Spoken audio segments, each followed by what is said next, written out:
and the image of a man that a lot of men are kind of afraid to even spearhead it. I don't know. Probably I'm wrong. Potentially no, but you've made some very, very valid points, Louisa. Colleen, do you have anything to add to that? You're on mute, by the way. I was just doing the um yes. You do have a lot of organizations that are targeted to women. I mean, one of the biggest charities that we have here in the UK for domestic violence is literally called Women's Aid.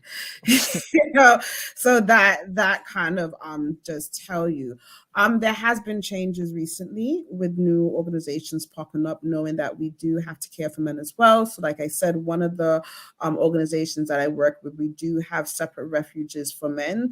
And I mean, as I said at the beginning of this stream, that with Free Spirit Cams as well, we actually have a separate program for the men as well. So it's coming slowly.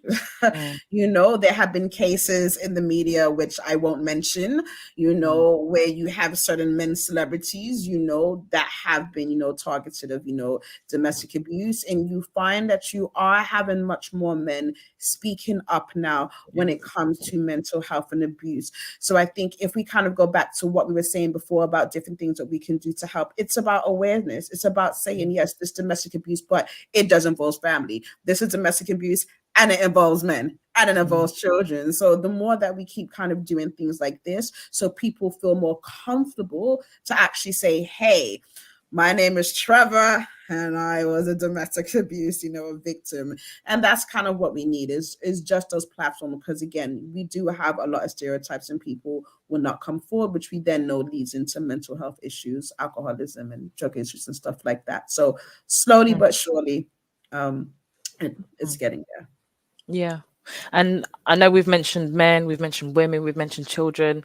A demographic that isn't much talked about is the LGBT community. And I think it will be really important for us to be very inclusive and talk about some of the issues of domestic abuse within the LGBT community. So would anyone like to touch upon that? I'm going to just throw it out to anyone that wants to unmute themselves because you're all on mute. Yeah. Yeah. Go ahead. Where do I start? You still have a certain people or organizations that don't recognize LGBTQIA relationships. So because they don't recognize them as relationships, how can they be in abusive relationships? So you can probably see, if we're being honest, if we see two men fighting down the street, we can just think they're fighting. We would never really think, oh, this is domestic abuse going on. You may see maybe a mother yelling at her child. Oh, that child probably did something. You just don't normally equate it because of what we kind of been trained to see is domestic abuse. So again, it's about getting into, what your head as well, that those two men may actually be in a relationship. Those two women may actually be in a relationship. You may see somebody that identifies as a man and somebody that says they're trans, and they may be arguing and they may be in a relationship. So again, it's about understanding that there are different types of relationships, that can happen in many kind of different forms. I mean, we had a case in the organization that we worked at together where there was two people that had learning difficulties and they didn't even want them to have children because they didn't recognize them as a relationship. So it's not just about the LGBT community, it's people with some disabilities as well that are being excluded, and this abuse continues to happen because people like, oh well, they don't really know what's going on. We have to be all inclusive, which is why things continue to happen. So it's about understanding that what we know were relationships maybe when we were growing up is not the same as what relationships look like now. They come in many different forms, shapes and sizes. Thank you for that. Thank you. Any additional comments on the or additional communities that we know domestic abuse prevails in? Daniel, Louisa? Yeah, I mean, I think I don't I don't like it when, like for example, when Carlene mentioned that there are people who don't recognize these relationships, LGBTQ relationship, as non-relationships. I think, no offense to anybody, but I think that's very ignorant, and it's very dismissive. It's, everybody has a right to love who they want to love, and and seeing that we came from a history of very discriminatory practices, to be in this point in 2022 where, your people kind of dismiss those relationships as relationships. Again, like I said, it's very ignorant. Luckily, I know in Canada they do recognize intimate partner violence, and they do discuss, have articles that speak about it, and they have been collecting a lot of stats. I don't have the stats in front of me, but there has been, documented reports on the experiences of domestic violence or the intimate partner relationship violence, and how it affects, um, uh, individuals in these relationships, and just the personalities or the characteristics that are displayed by individuals who are experiencing abuse from these relationships. And so what I would definitely encourage people to do who are aware of, they may be in circles where they may have family members, friends, that are a part of this community. I really encourage people to be supportive of, individuals within the LGBTQ community. I have a friend who experienced, intimate violence, a situation, and I had to be there, for him, and I had no issue with that, because, um, a lot of people within the LGBTQ community are rejected by their families, right? So they don't have family communities to turn to discuss these things. And if they do, it might just be one or two people that they can turn to discuss, these experiences. Many of them feel very suicidal. Many of them are. Many have attempted to, take their lives many times. So I think, it's important for us as a community to just try to practice being humane towards each other, and recognizing, changes in your friends or your family members. And if they're coming to you for help to discuss something, be open with them, and don't be afraid to give them feedback. Let them know, don't be biased, but let them know, okay, well, probably you could have done this better, or next time try not to do this, right? Or, this individual may be the one who is manipulating you, or both of you guys are probably doing a tit for tat, and that's causing, this relationship to become even more inflamed and more toxic. So I think right now, as these different organizations are being developed for men and LGBTQ communities, and communities that are more considered taboo in terms of domestic violence, victimization, I think, where we can, assist them is by being a listening ear, and really encouraging them to stay on a path where they can remove themselves from, those areas that could trigger them or put them in harm's way. Thank you for that. Yeah, sorry. I just wanted to just clarify a point, that I made, just so there's no confusion. When it comes to the LGBT community, I didn't mean that as far as UK we don't recognize relationships. I mean as far as how things are viewed. So when you asked a question, Rihanna, earlier about generalizing the Black community, and I said we need to look at it culturally, we do have certain religions that will not say that anybody in the LGBT community is in a relationship. We also have people, of just different, backgrounds, that will say they're not a relationship. They don't care if they love each other. So that's more kind of like what I meant about, certain groups are not recognized as being in a relationship just due to own people's preconceived notions or cultures or faiths or something like that. Not that we don't recognize them as a relationship. if we were to see, you know, maybe two guys walking down the street or two people that identify as female walking down the street. So I just want to clarify that for anybody who thinks in the UK we don't recognize the relationships. Oh, you know what? My apologies. My apologies. It's okay. It's okay. I It's didn't okay. interpret it that way either. But I get what you're saying, because it is. I have come across readings where that is an issue in different countries, right? So we're like, oh, those are two men. Like, what do you mean? Like, they diminish their ability to love each other because they're same sex, or however they identify themselves to be. So I get what you're saying, and so my apologies as well. But it's okay. You're absolutely correct. Thank you. Okay, so I'm gonna kind of lead into any personal stories or case studies that can have a bit of a highlighting context to how you may have identified signs, signals, or even just behaviors around domestic abuse, either within your own home, within your own relationships, or people that you've closely worked with that you're comfortable to speak about. And Daniel, I'm going to bring you into this because I know you've mentioned that you have lived experience with domestic abuse. So would you feel comfortable to share your story? Yeah, sure. Why not? You know, I want to pick it from the perspective of the abuse that people have been through. And I want to pick it from family as an example to begin with. My first book that I published is called Overcome Rejection. Turn Your Greatest Dreams into Reality. That's my first book because, you know, rejection is one area that people don't understand exists. Sometimes others know that it exists, but then they say it is normal. But actually, when it is not normal, because it affects somebody's life, it affects somebody's mental health.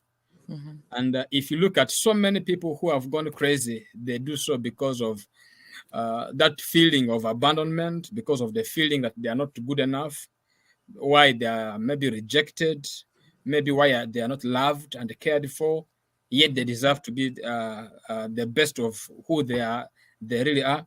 And having lived that experience through rejections from childhood, through school, through place of work, you know, it comes obvious that in most cases, this abuse brings into that perspective that, you know what, I think I'm not loved here. I think I'm not liked here. I think I'm not wanted here. And in most cases, this comes within relationships. You know, so you can see that where the partner continuously and consistently keeps belittling, you know, and making them feel worthless, you know, calling very degrading names, you know, putting them down instead of building them up. I'm sure many young ladies from UK and even US and all that, even here in Africa, have asked these questions or could have heard of the questions, say, why can't you be like other men? And then the question is, what do other men do? You know, yet we come from different backgrounds. You know, why can't you be like other people? Why can't it be like this? So somebody intentionally tries to humiliate you, you know. So that situation puts you in a place of embarrassment, and it affects how you even see yourself, because before you know it, you can even lose self-esteem. You know, your self-esteem gets low, and then you get into a place of doubt and gaslighting. You know, and you're like, okay, I think I am to blame.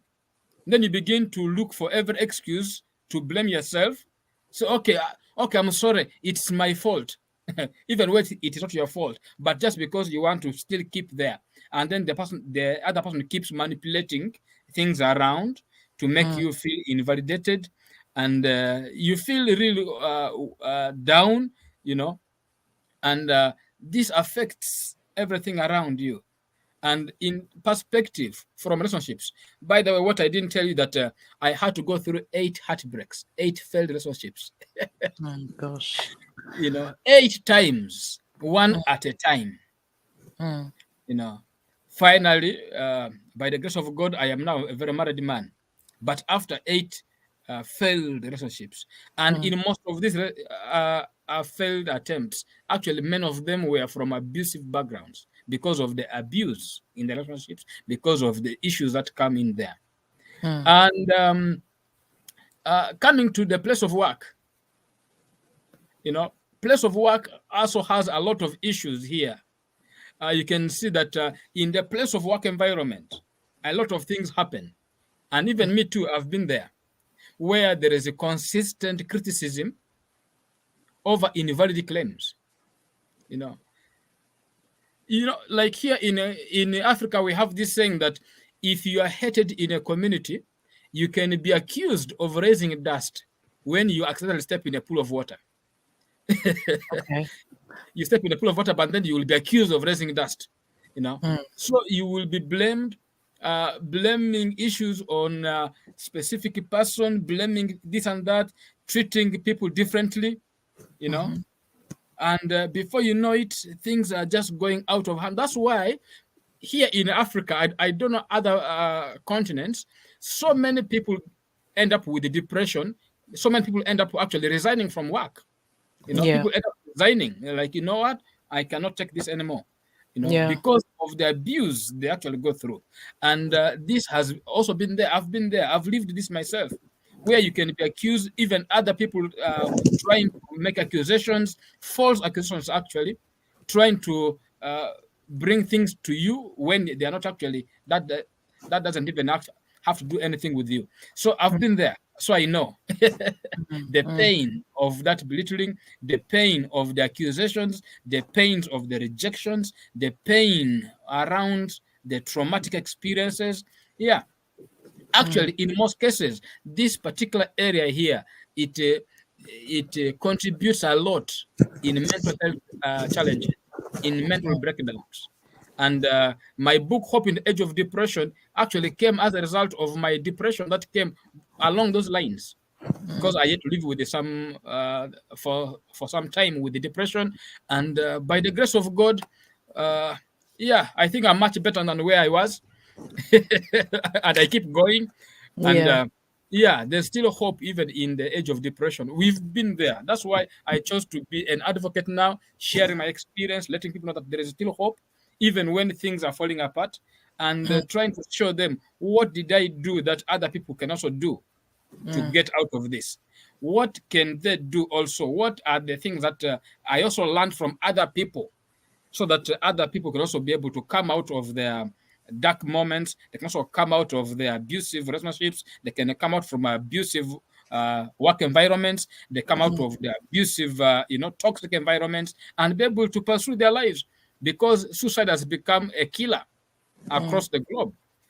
So even today, people have committed suicide, and others actually right now trying to contemplate suicide. So it's something that we can keep putting more awareness out there, letting know that actually suicide is not an option, but actually we can turn things around.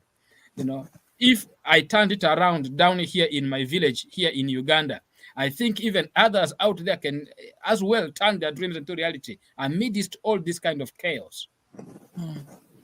Thank you for sharing your story, Daniel, and very happy for you that you have found your true love. Hopefully that's your true love there, and keep doing the awareness raising that you're doing, because lived experience helps other people connect to their own story and know that they're not alone, and that there is, like you said, hope in the midst of a downturn. So thank you very much for that. Can I surprise you? Go ahead. I keep moving because I am a registered Liverpool fan. So you will never walk alone. So that keeps me going. when you walk through storms, when you walk through, hold your head on high. You ruined it, Daniel. You ruined it. You never walk alone. So you shouldn't be able to give up. Walk with your head on high, with the hope in your heart. You could be walking. Actually, there could be people right now who are in the midst of storms, where their dream is actually being blown away by wind, and they are struggling in there and out there. But still, at the end of the day, I wish I could sing for you the Liverpool anthem, but it's okay. Yeah. Well, thank you very much for sharing and that Liverpool analogy. And anyone that doesn't know, Liverpool has had a very problematic journey. Let's just say that. Thank you for that. Anyone else? Are you comfortable to share your story around a case study or domestic abuse? Anything? I have so many stories, so I'm not going to bore anybody with all of them. But I will give a case study about a client of mine. Gosh, I'm not going to cry.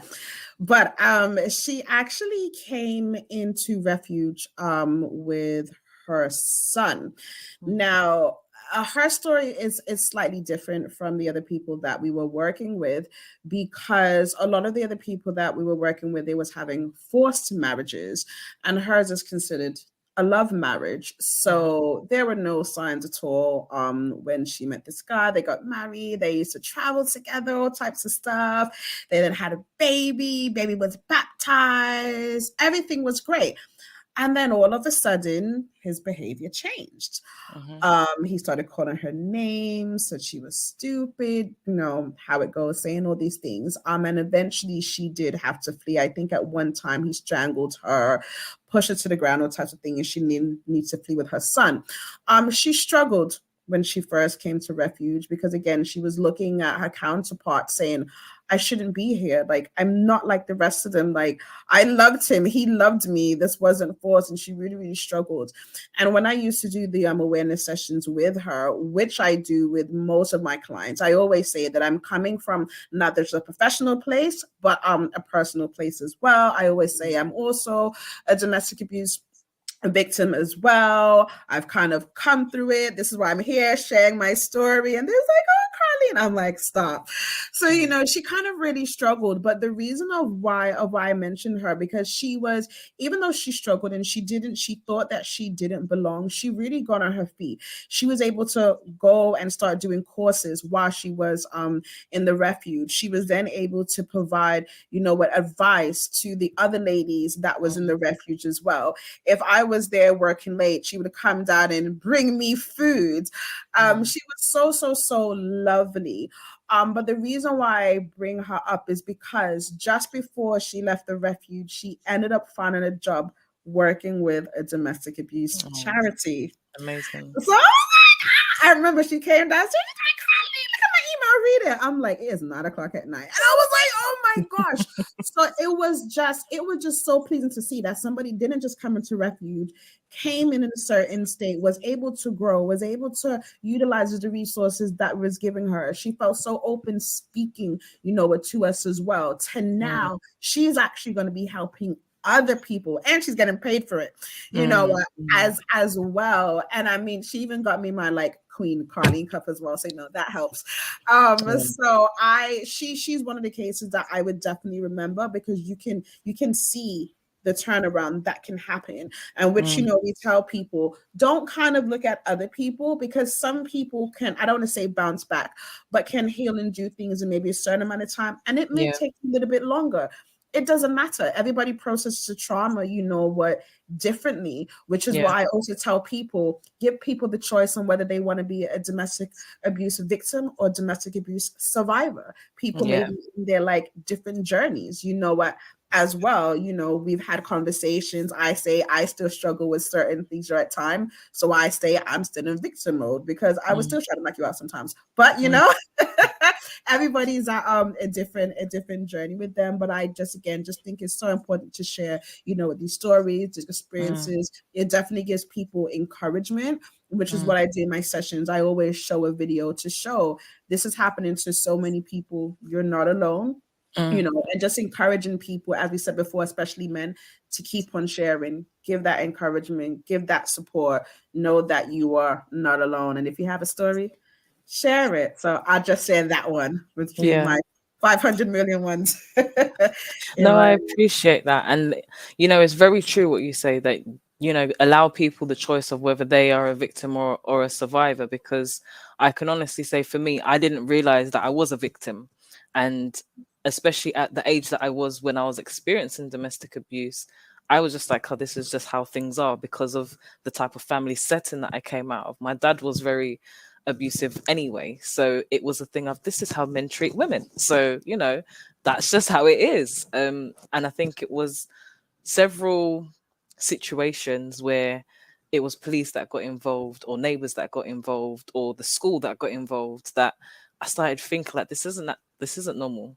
This isn't normal. And, you know, it's taken me a very long time to get to a point where I can say loud that I am a survivor, but at the same time I have resorted back to that victim mentality where, for example, there's a situation that involves my child where I might need to speak to the previous perpetrator, and it's like I resort back to that victim mode mindset. Or there's times where I'm going to speak about this as well. Carlene introduced me to the thrivership model, which I really like, the not just the sound of, but the essence of. But you feel that you're at a point where you're thriving, you're at the best point in your life that you can be, but then you can transition between all three stages: the victim, the survivor, and the thriver. So I really appreciate that that story, as well as you introducing me to that model. So thank you. Louisette, do you have anything to add before I move over to the next question?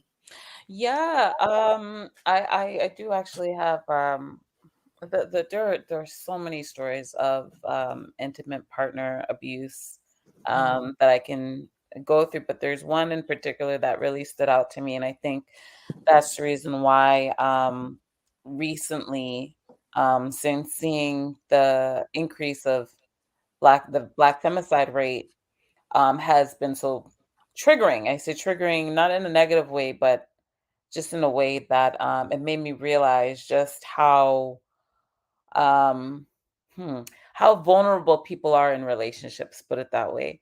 Um, there was when I a few years ago, I used to braid hair. Like that was just one of my side hustles. I would do hair for everybody in the community, everybody.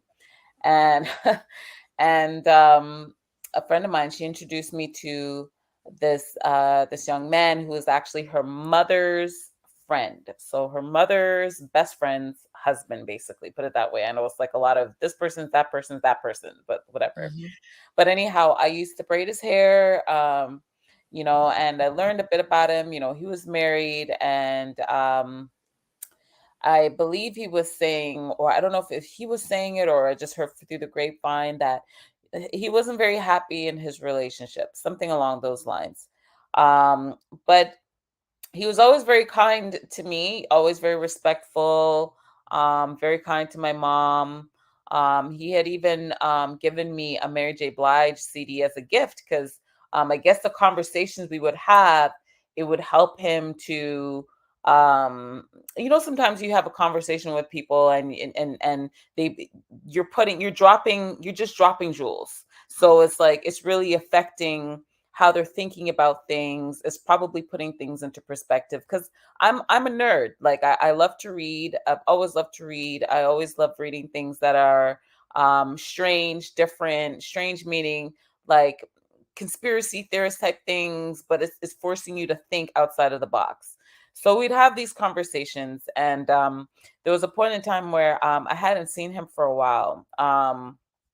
But there was one time he came, and I remember he was really sad. I was braiding his hair. He just seemed really sad, and I couldn't understand why. I just made it out to think that okay, it had to do with his relationship or probably where he was in life. So not too long after, I think probably about a year or so afterwards, I found out that he was dating a woman. And that woman, she had 4 children. So I guess he separated from his wife. I wasn't too sure if they had a divorce, but I believe from what I recall, they were separated. And then afterwards, I found out someone called me and he said, so and so was killed today. I said, what do you mean he was killed? And she said, well, the woman he was seeing, I guess they were going through a breakup. And I found out that this woman actually, he threatened her. This is the same man who I was braiding his hair. Mhm. I found that he threatened this woman because the woman, I guess, was trying to come out of the relationship with him. Somewhere along the line, it probably started getting toxic for her, or I don't know. I don't want to say the wrong thing, but apparently she had put a restraining order out on him, and not too long after, somehow they met up behind a mall, and he shot her in the head. And that same day, I guess there was like the police were trying to find him, and they found him up north, more north from where the mall was, where the woman's body was found. Mhm. And there might have been some sort of back and forth with the police, and he ended up getting shot and killed. And he was actually shot in the head as well. So the thing is that really it kind of put me in a shock, because I hadn't seen him for a while, and I know that God exists, because I feel like the Most High removes us from certain situations to protect us, because I feel like had I been still braiding his hair at that time, it would have created a bit of, I don't know what it would have, I think it would have created like a bit of a bias to be like, well, towards him. And Mm. by removing that, having that distance, it showed me that you never know who it is that's around you. You never know what could make a person snap. You never know what a person's capable of. All these things started going through my head, because I said, "What? This is what he did? No, no." And I see that all the time in the newspaper, where an individual takes another person's life, and you have people very much close to them who are just like, "No, he could have never, or she could have never Yeah. done this." But it's like, once pain and trauma, like Daniel spoke about, can really change a person to Mm. either accept certain levels of abuse, Mm. or change them to become such an extreme abuser as a way to mask their vulnerabilities, that you just never know. You just never know what can come out of a person. And I know that even for myself, I was dating someone for about a year and a half, and he actually had a really tough childhood, and he was put in foster care by his parents, and his parents were on drugs. And he ended up luckily he went through a lot of craziness in the foster care system, but he ended up with the family that put him into basketball. So he was able to do athletics, and he was able to travel around. But meeting him at that point in his life as an adult, those scars did not go away. And a lot Mm. of that pain started pouring into our relationship. And me being a person who, I was a caregiver to my mom with schizophrenia, I also have traumas. And Mm. so I had to recognize my boundaries, because I said, the last thing I want is for this person to snap like Mm. the person who I met in the past, and this person, God forbid, does something, or we do something to each other that we cannot, and I'm not saying it came to that level of toxicity, but I'm saying you have to recognize that really small red flag. Mm. If you wait for that red flag to become a huge building in your face, Mm. it'll be way too late. So I think for me, it's recognizing that people are capable of anything. And I'm not saying everybody. I'm just saying Yeah. you just never know. And that was basically my experience with that. Mm. Thank you. Thank you for sharing that. And I really appreciate it. Because this kind of leads nicely into my next question around, well, this will be my final question before we talk about some solutions. But from the perspective of a perpetrator, where do you think, I don't know how to word this correctly, but where do you think the abusive behaviors come from, or what determines the behavior and the actions that lead to someone becoming abusive? We may have covered a bit of it already, and I would appreciate if we kind of keep these answers kind of short, because I want us to spend a bit more time on the solutions. But where do you think the mindset, the behaviors of the perpetrator, the abuser comes from. So I'm gonna start off first of all with Colleen.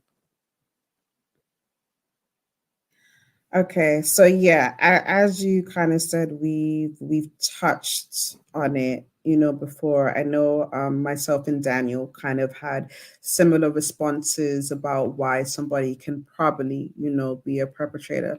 So I know that we both spoke about, previous trauma, or should I say previous undealt with trauma, substance misuse, mental health, financial issues, desire to have, power and control.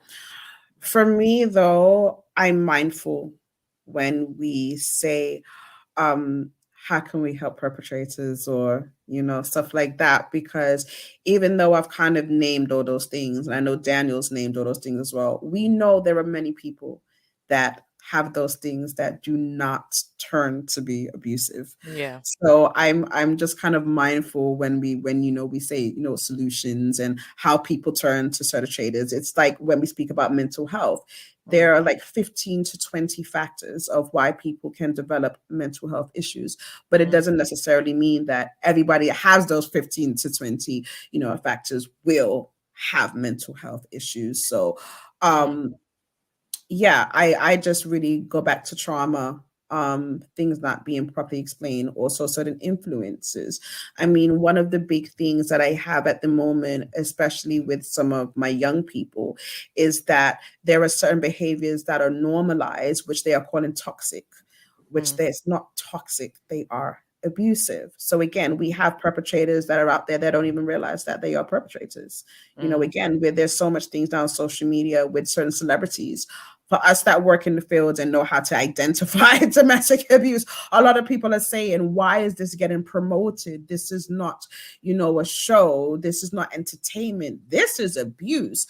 And I read some of the comments and I'm saying, yeah, I'm glad some people are saying it, while others are like, oh, that is just so funny. They're going to get their own show soon. No. So with perpetrators, it can be many different reasons for that. Thank you, Colleen. Daniel, did you want to just jump in there, or Louisette, before I move on to awareness and action rather than solutions? Daniel, you're on mute. I just want to bring out these two, the cultural background. Every one of us, at least we have a cultural background, and somehow this cultural background molds how we view life. I was in one community, we were doing a mental health awareness campaign, and one person told me that in that particular culture, if the husband does not beat the wife, then he does not love the wife. Yeah. So you can see some of the traditional mindsets. So that also, then that means what every man who grows up should be able to beat the wife. And also remember, this is what we've seen doing. One thing I want, even when I talk to parents, I'm also a parent myself. Do you know that parents children don't do what you tell them to do, but rather they want to do what you are doing. Yeah, they will be observant, they will observe. So when they grow old, they want to exercise what they have already seen. So equally, that is one of the areas that people, how people end up being abusers. Yeah, mimicking. And then self-defense. Some people are doing this because they believe they're defending themselves in self-defense. So somehow you see that somebody is trying to say, okay, the other day you did this, the other day you did this, so today let me also do this in in defense. So somehow it comes in like Kalina said here rightly. Trauma has issues. I always say hurt people will always hurt others. Yeah. So when a child is hurt from childhood, and because he has no powers, he may grow up, but he will grow up with this wound. When he grows up, when he's independent on himself, then he will want to prove a point.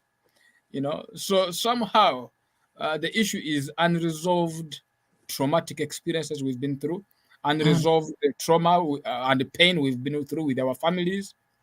And it is actually worse in African and Black setting, in that people carry out these horrific acts through unforgiveness. We carry this, and then you remind the parents many years later. They say, you know what? There was this year when did ABCD, and therefore I'm not going to revenge. So, so revenge is one other cause, because people want to revenge. That's very We are true. wired that we want to prove upon the so we can also revenge. So in one way or the other, yeah, those are some of the additions I can add on. Thank you very much. And Louisa, anything that hasn't been said that you might want to add? Yeah, would you mind repeating the question again for me, please? Yeah, it was just from the perpetrator's lens. Why do you think, or what do you think some of the determining factors are that people become abusers? Well, thank you for repeating it. I just want to make sure that I had the correct answer for it. I find that number one, again, it goes back to the individual who is being primed for the abuse. I think the first thing that individuals have to do is recognize what they're being groomed to put into, because there's a grooming process that occurs first. So I really encourage people to recognize, read, study, look at videos, figure out what are grooming techniques that perpetrators tend to use on individuals, because a lot of time the perpetrators, they have experience doing this. That's the first thing. The second thing is when a perpetrator sees that they can do it, and they see that they can disrespect, they can move the goalposts a little bit, push your boundaries, they're going to take advantage of that. They're going to exploit that. So I think it's really acknowledging that we live in a world where if you allow someone to exploit you, many times they will exploit you. We see that even with companies. Companies will exploit their customers. They will, there's a lot of cases where we see in the world where exploitation is just, people will use it as long as they recognize you're either willing to participate in it, or you just don't recognize it. But if they get the opportunity, they're going to take advantage of it. Thank you for that. And do you know what? There was a question that I wanted to ask around that, but that might have to wait for another show, because in regards to exploitation, grooming, trafficking, modern slavery, a lot is all encompassing under this umbrella of abuse. So yeah, we might have to do a second show around that. But before we round off and you let everyone know where you can find them, we've kind of covered awareness, we've covered advocacy, we've covered education. Is there anything else that you can add to the mix on how we can bring more light and awareness? And I don't want to use the word solutions, but actions to how we can improve domestic abuse within Black communities. This question is to Daniel, first of all. You're on mute, Daniel. Thank you for the reminder. Yeah, there's so many things that can be done, and like I was saying, that many times people actually don't know that they have been through abuse. Even when others know, they take it that it is a normal thing. But we keep creating the awareness, and then we want to see how best they can actually be helped. And the first place is realization. You can't do what you don't know. You only do what you know. So the best place to be in is, first of all, acknowledging that, yes, I've been through this. So do I want to remain here, or do I want to move from here to where I'm supposed to be? So when somebody realizes where they're at, then it becomes easier for them to be able to see how can they get therapies, what can they do to get out of the situation, because the situations vary. So, but the first place is recognizing, where am I? Where am I? I like their point. Am I at the victim side, or am I at the survivor side? And if I'm on the survivor side, do I need to remain on the survival mode, or I need to thrive? So that will inform what steps somebody can actually take. Yeah. Because it is until I was in one community, we were talking this, and then one community, one person said, no, we are used to this. Don't remind us. We are okay. We are good. We are good. We are good. So it is until one realizes where they're at. Because it will not be just generally, but it begins with an individual realizing where they are at, so that they can be able to move to the next level. So, but then the question will be, how can they move? So once they have realized that, then what I will just recommend, my recommendation will be, from my own experience, communicating with others who have experienced the same. Because the question will be, how did you do it? How did you get to where you are now? So their footprints, their footsteps, so that you can be able to then walk along with this person as you share, as you communicate with others who have lived similar experiences.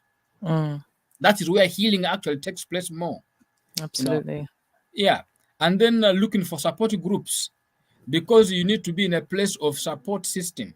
You don't need to be in isolation. You need a support system that can actually support you non-judgmentally, because we are in also a world where we want to judge and we want to point fingers, accusing fingers. But then blaming. Yeah, and blaming. Yeah. So, but then here we need to get to a place where we can get a support system. That support system can accept us and then can give us a backing, show us how to do it, and then maybe even help us identify our errors. Because by the time we end up here, then the question will be, how did we actually end up here? Because if you don't have that tracked down, then you may get there and then still come back. So you need to find out, how did I get into this kind of mess? What happened? How can I avoid it? So that you're able to understand this. And then also knowing that you are healing cannot come from anywhere. It begins with you. I normally say this, that by the time you clean your house, it is you who sees that there is dirt in the house, right? If you don't notice any dirt in your house, you can't clean your house. So it takes one person to flash a torch on themselves, ask themselves honest question. The problem also we have is we don't want accountability. In fact, in Africa, if you want any problem with anybody, you ask for accountability. That's when you will have problems of all kinds. And even that's where the problem of abuse also comes in. One other cause, we don't want accountability. When the wife asks the man, the husband, where are you coming from at this hour of the night? Why do you ask me that kind of question? We don't want to account for our time.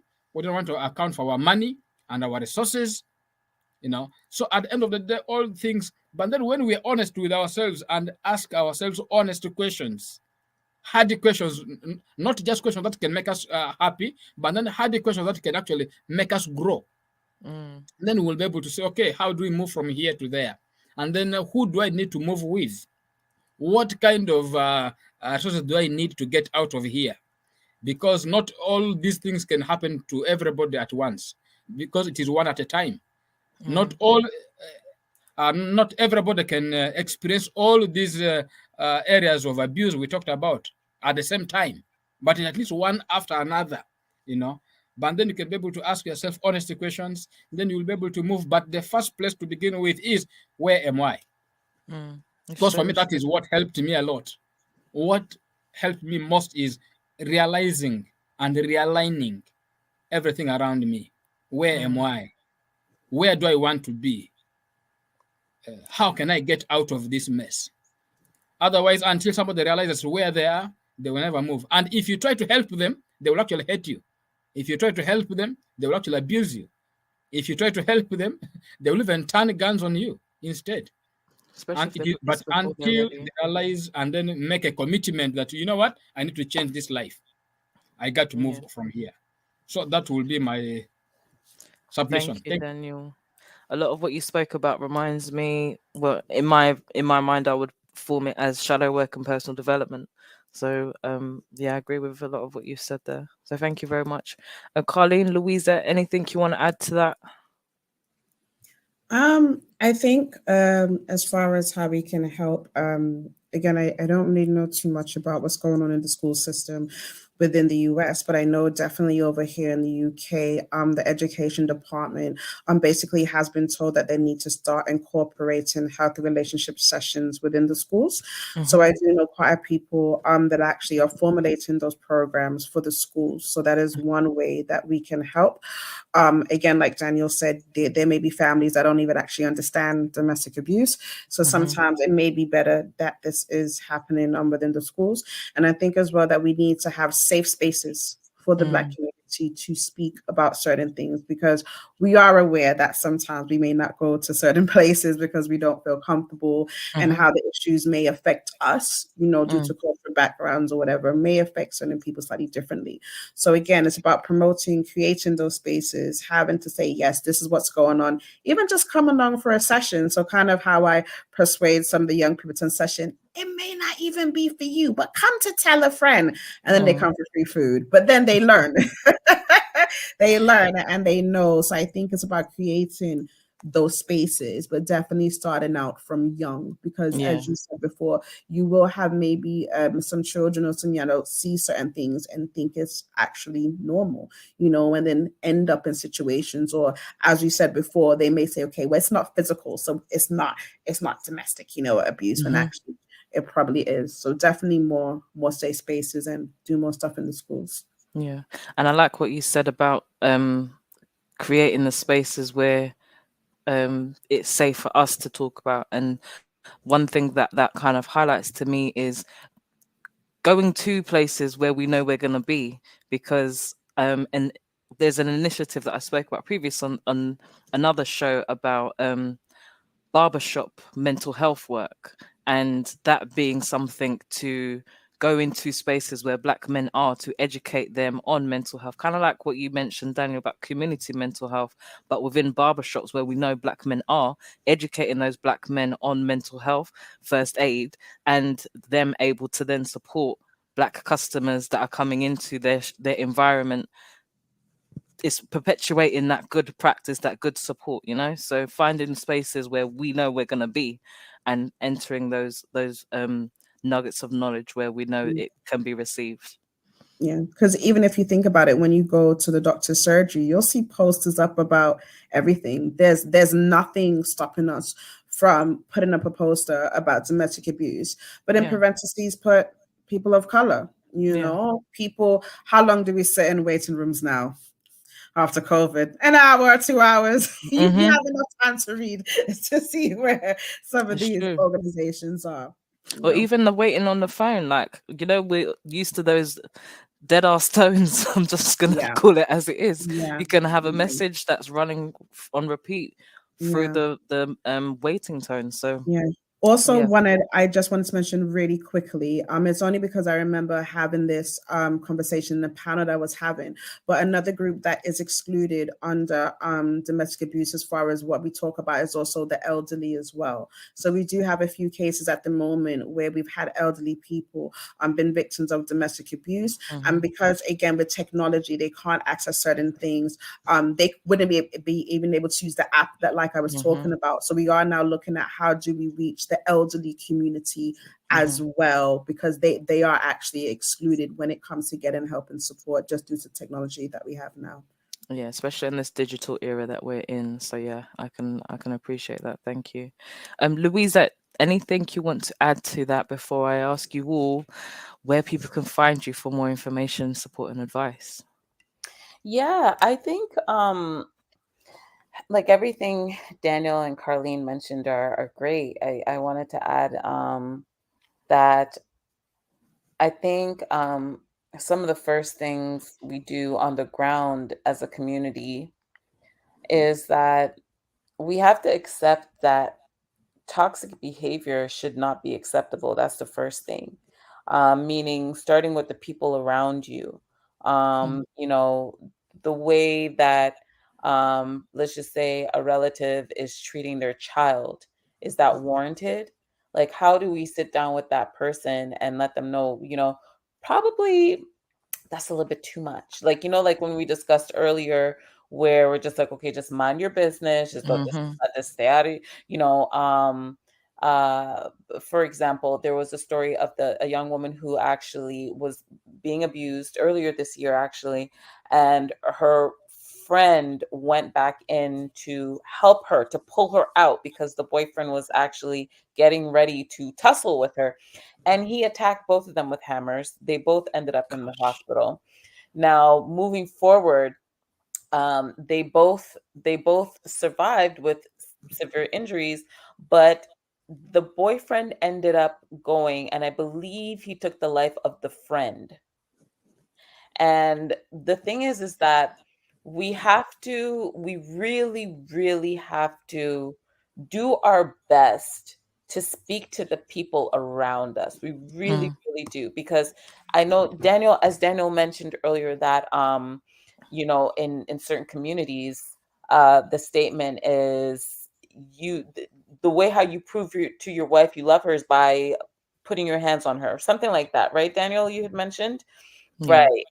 Right. So the thing is that there are also women who believe that if a man doesn't put his hands on me, he doesn't love me. I've also come across that. We're Yeah. women who've actually said those things. It's not a high number, but it's kind of like, whoa. So I Mm. think on the ground around us, it's like you see a woman speaking to her husband in a certain way, or you see behind his back, or when he's not around, she's doing shady things. She Mm. may be your friend, but just because she's your friend doesn't mean you can't check her. When Mm. men are seeing other men doing certain things to women that could lead, like I said, it's the red flags. Like, don't wait until the red flags get to the size of the building in your face. When you Mm. see these characteristics in people, because people snap, like you hear crime of passion, right? So it's like, I think it's really our job. We have to do our due diligence Mm. to talk to the people around us and say, what you're doing is wrong. It doesn't Yeah. matter if they're your friend, it doesn't matter if they're your sibling, and they're not listening to you. You keep talking it into them, because I feel like a lot of times, going back to what we spoke about earlier, is that we kind of like, okay, this is none of my business. This is none of my Mm. business. And that's one of the biggest issues. And I know sometimes, even within the community, sometimes we also have some people who want to be the saviors, and we have the savior complex. So it's kind of like, if there is a savior complex, figure out ways how you can speak to these individuals, whether it be the person is the victim Mhm. or the perpetrator. Because I've also spoken to police officers who say that the reason why some legislations aren't really put in place, or some police officers don't take it seriously, is because the victims always end up going back to the Mm. relationship.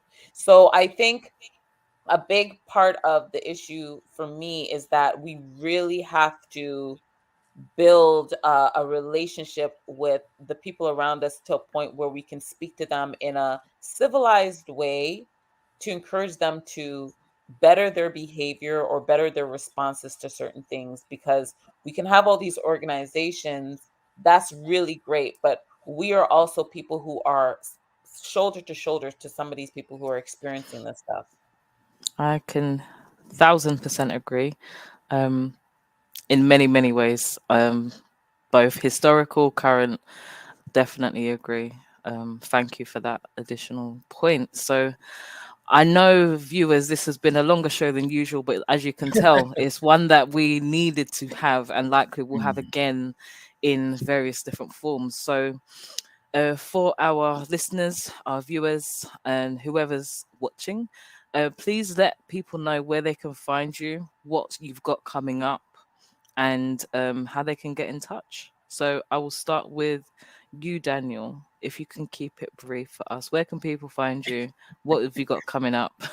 And how can Yeah, they get in I'm touch based with you? here in Uganda, and I am mostly in West Nile. West Nile is bordering Southern Sudan and DRC Congo, Hmm. some kilometers away from the capital, Kampala. But I often come to Kampala as well. And Hmm. they can always get me on my social media handles, Hmm. Facebook and YouTube, with the same Hmm. names. Daniel Dilabata TB, and that's where they can easily access, and we can connect from there. Amazing. And for those who might want to get some of my books, maybe they can check it through Amazon. Those books are there available. They can check my name, and the titles of the books are there. Around 5 books so far, and I'm adding some soon by the end of the year, because I've been writing series of my experiences that I want to give as a gift for the world. Yes. That you don't have to give up, just like Liverpool's anthem. You don't have to give up. Yeah, just Liverpool, you know. Because you will never walk alone. So, yeah, all right. Thank you very much, Daniel, and please do continue doing the work that you're doing. Amazing, amazing stuff.